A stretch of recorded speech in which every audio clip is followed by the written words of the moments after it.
Olá, meus amigos, que Deus abençoe a todos vocês, rica e abundantemente, em o nome de nosso Senhor e Salvador Jesus Cristo. Eu sou o pastor José Maria, da Igreja Identidade de Cristo. É uma alegria estarmos de volta com a nossa leitura, e hoje é o livro de é o livro de Mateus ainda, né? Capítulo de número 8. E até aqui tem nos ajudado o Senhor. Peço perdão, ontem, na hora que eu fui finalizar o vídeo, eu acabei, não percebi e acabei bloqueando o som. Então, o primeiro vídeo que eu postei ficou sem o som. Aí quando alguém falou, aí eu pude refazer. Aí por isso eu tive que enviar 2 vezes. Desculpa, que às vezes eu fico não querendo incomodar, ter que mandar o link a você. Mas mesmo o dia que eu não mandar o link, nem por isso o vídeo deixou de ser postado, tá? Então você recorre sempre ao nosso canal no YouTube, porque eu te mando o link, aí o link roda no seu WhatsApp, aí você às vezes nem vai lá no YouTube, ou às vezes você nem percebe que o link veio do YouTube. Então é importante sempre você entra no nosso canal no YouTube, até para você clicar, curtir o vídeo, deixar um like, comentar alguma coisa. Até o YouTube entende que se você comenta, faz algum comentário no vídeo, ele entende a importância do vídeo e ele encaminha o vídeo para outras pessoas, e quem sabe nós conseguimos assim ganhar mais pessoas para nosso momento, né? Esse é um momento histórico. Sinceramente, eu não recordo de já ter visto algum pastor fazer esse tipo de estudo da Bíblia que nós estamos fazendo aqui. Então, é um estudo livro por livro, capítulo por capítulo, e breve eu irei retornar o programa da TV, e aí nós vamos já ter vários devocionais gravados para nós estarmos colocando na TV. Enfim, vai ser assim algo especial, fantástico para todas as pessoas. Não posso demorar muito, senão o vídeo fica muito extenso. Amanhã, quando eu retornar, será o capítulo 9 de Mateus, tá? Capítulo 9 são 38 versículos, e no capítulo 9 tem vários acontecimentos. Por exemplo, aqui no capítulo 8 são vários acontecimentos. Por exemplo, primeiro acontecimento, a cura do leproso. Depois nós temos o servo do centurião que foi curado. Depois nós temos a cura da sogra de Pedro. Depois nós temos como seguir Jesus. É importante saber como seguir Jesus. Depois nós temos Jesus apazigua a tempestade, é um quinto fato do capítulo 8. E o sexto fato no capítulo 8 de Mateus é a cura de 2 endemoniados. Então, veja quanta coisa nós temos hoje aqui para falar. Então vamos primeiro falar da cura do leproso. Vamos ver como aconteceu a cura do leproso. Acredito que até aqui você já leu a Bíblia, tá? E aqui eu estou lendo, fazendo uma leitura bem em cima do que está escrito, tá? Traduzindo, interpretando a Bíblia por ela mesma, tá? Então vamos à leitura. Diz assim: E descendo ele do monte, seguiu uma grande multidão. E eis que veio um leproso e o adorou, dizendo: Senhor, se quiseres, pode tornar-me limpo. E Jesus, estendendo a mão, tocou-o, dizendo: Quero ser limpo. E logo ficou purificado da sua lepra. Disse-lhe então Jesus: Olha, não digas a ninguém, mas vai e mostra-te ao sacerdote, apresenta a oferta que Moisés determinou para lhe servir de testemunho.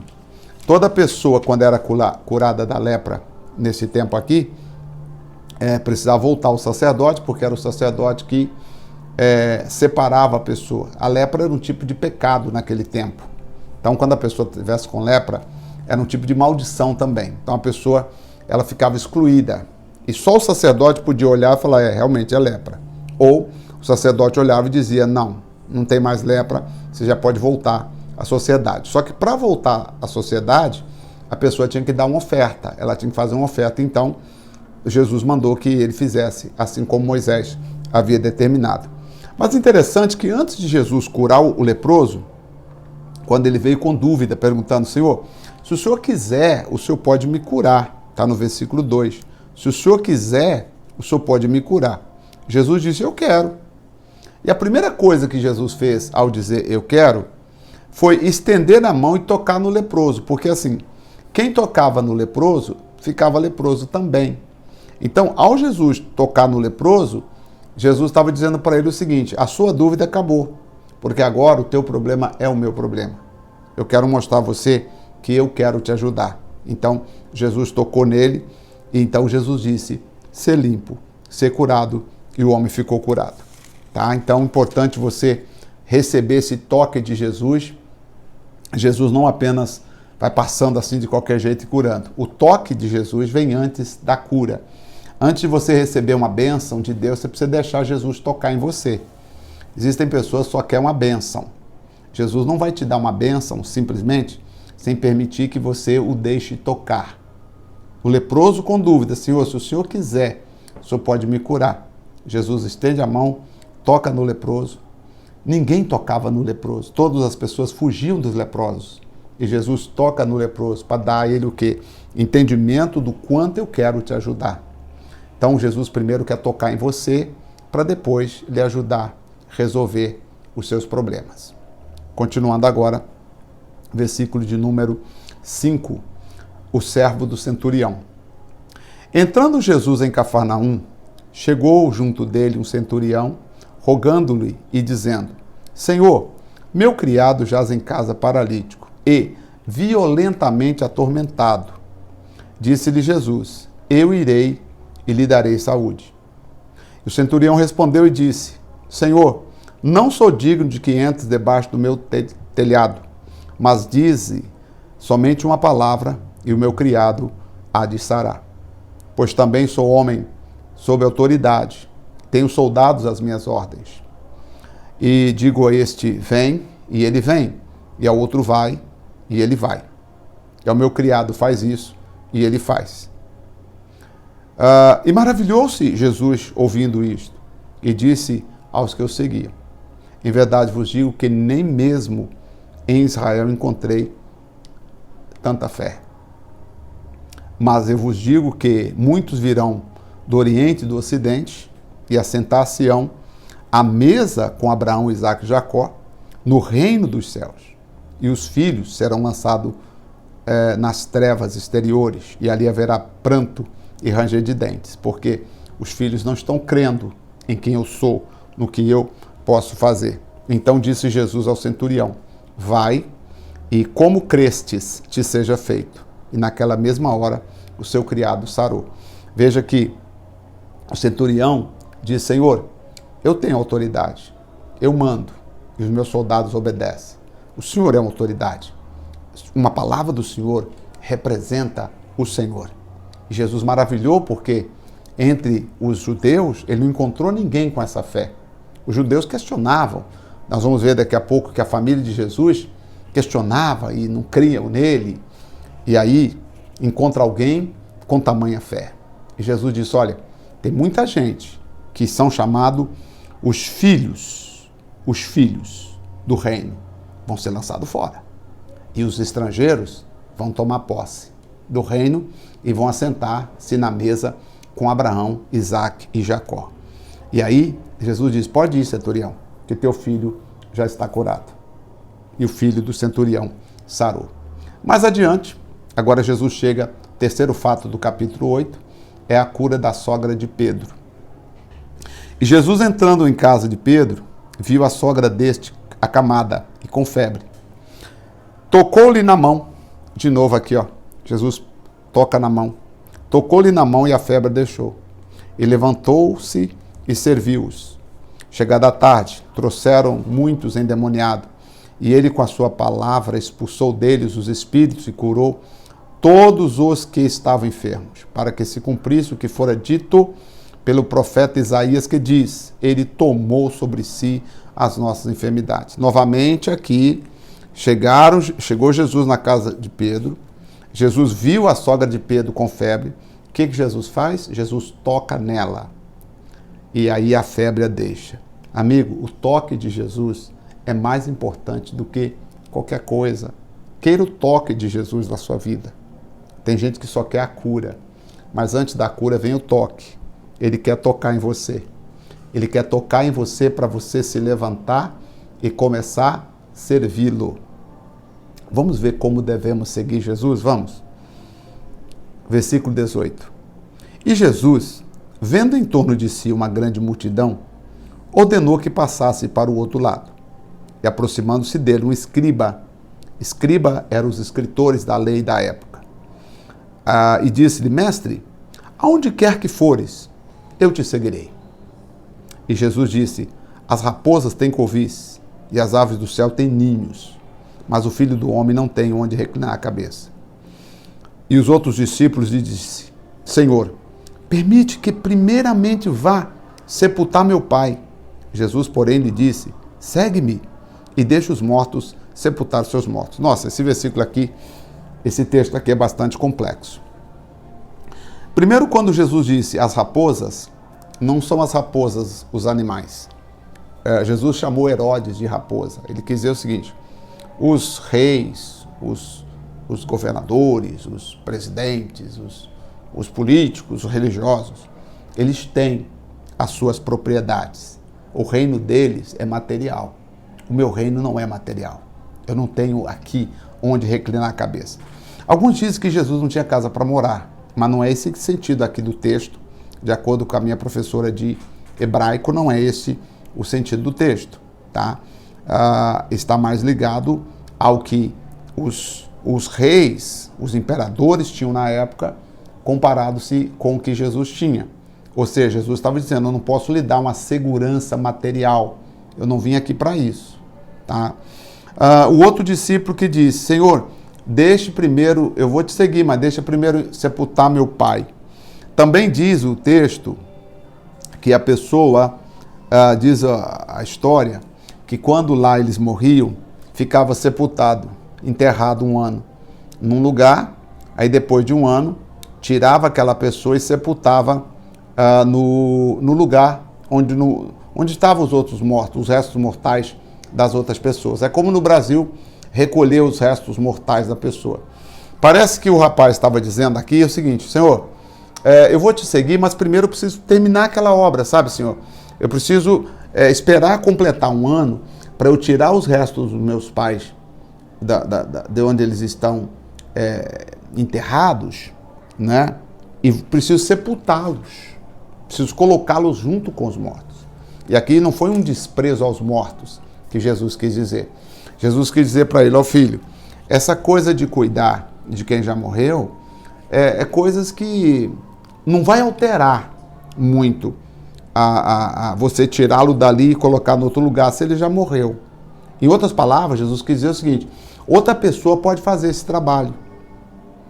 Outra pessoa pode fazer esse trabalho. Você não precisa ficar aplicado. Eu tenho que fazer. Eu tenho que tirar os restos mortais do meu pai e colocar para sepultar.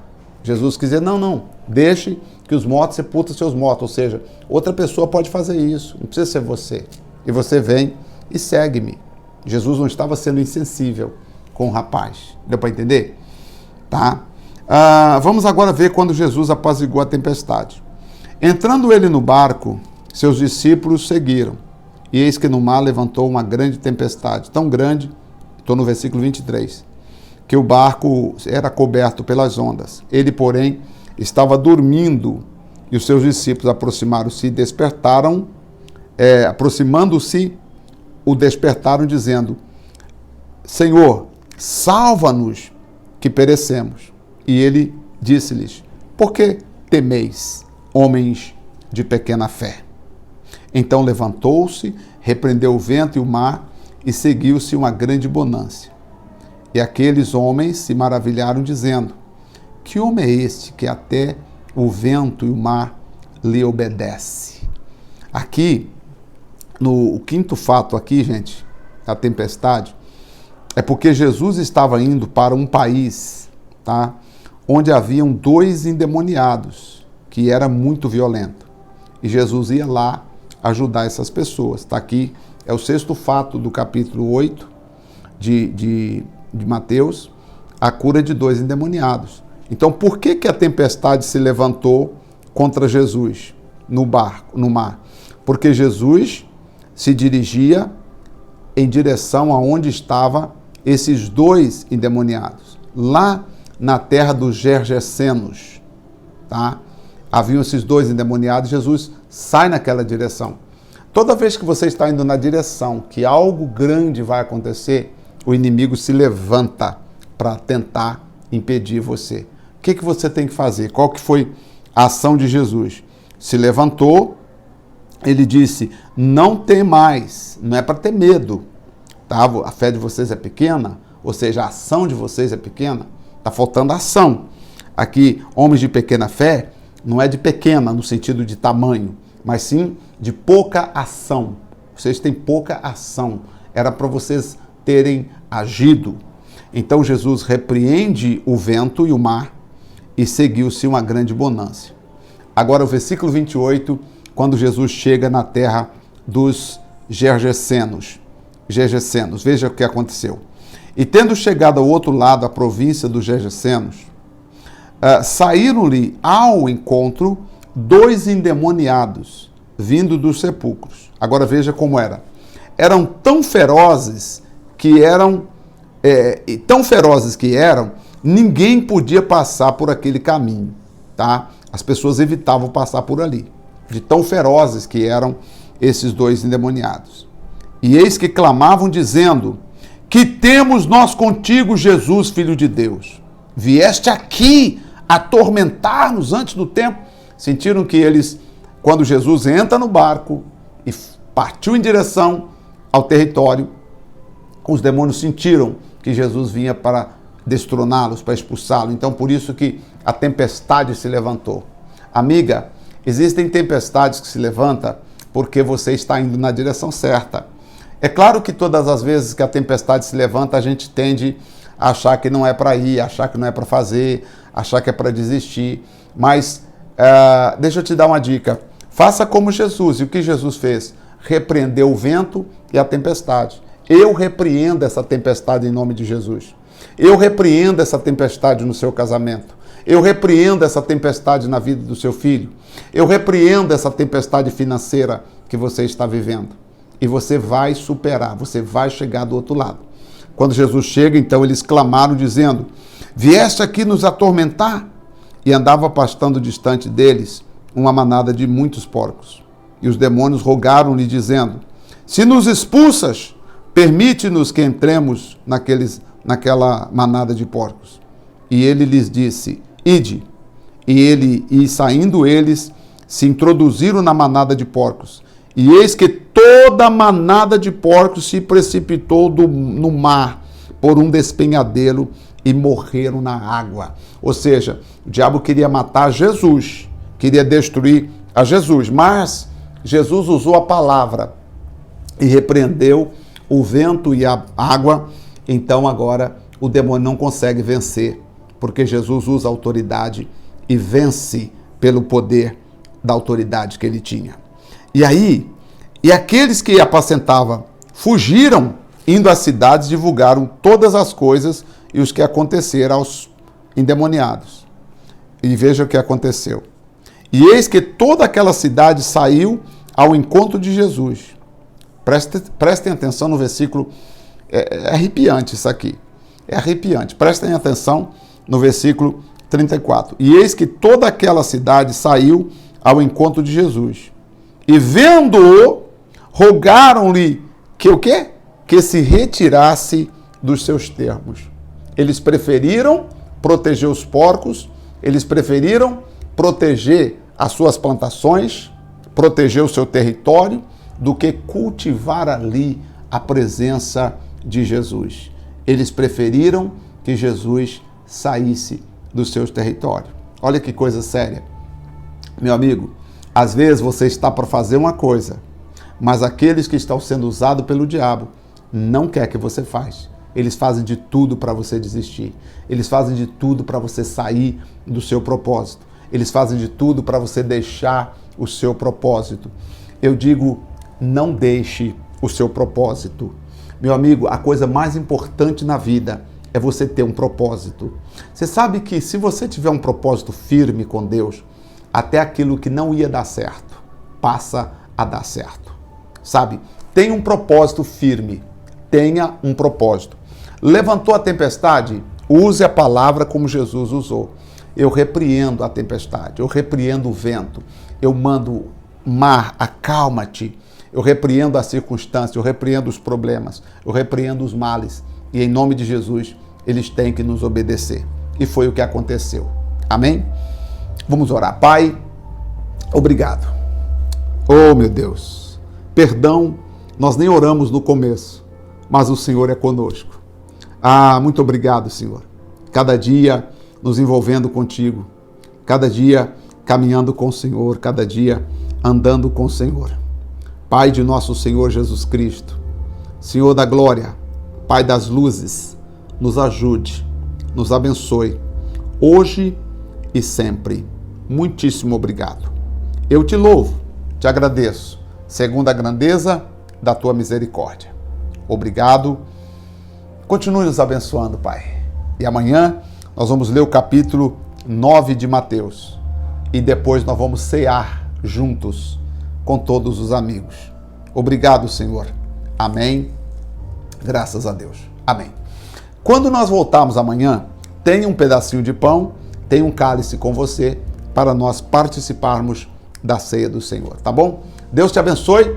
Um forte abraço. Obrigado pela companhia. Eu fico às vezes aqui querendo correr para não ficar muito longo o vídeo. Eu queria saber, o tempo tá bom para vocês? Comenta aí depois se você... Porque às vezes eu fico... Não dá para fazer tão rápido, porque nós temos capítulos aqui, são 37 versículos, 42 versículos, nós temos outros menores, aí temos outros maiores, 50 versículos. Então não dá para fazer tão correndo o devocional, né? Nós temos aqui com 58 versículos. Então eu preciso que seja o nosso vídeo mais ou menos nesse tempo aí de 20, às vezes menos, dependendo do capítulo, mas às vezes um pouquinho mais de 20 minutos, tá? Então é um vídeo para explicação para quem quer aprender, entender a Bíblia. Deus te abençoe, um forte abraço, muito obrigado pelo carinho da sua companhia, um forte abraço e até amanhã.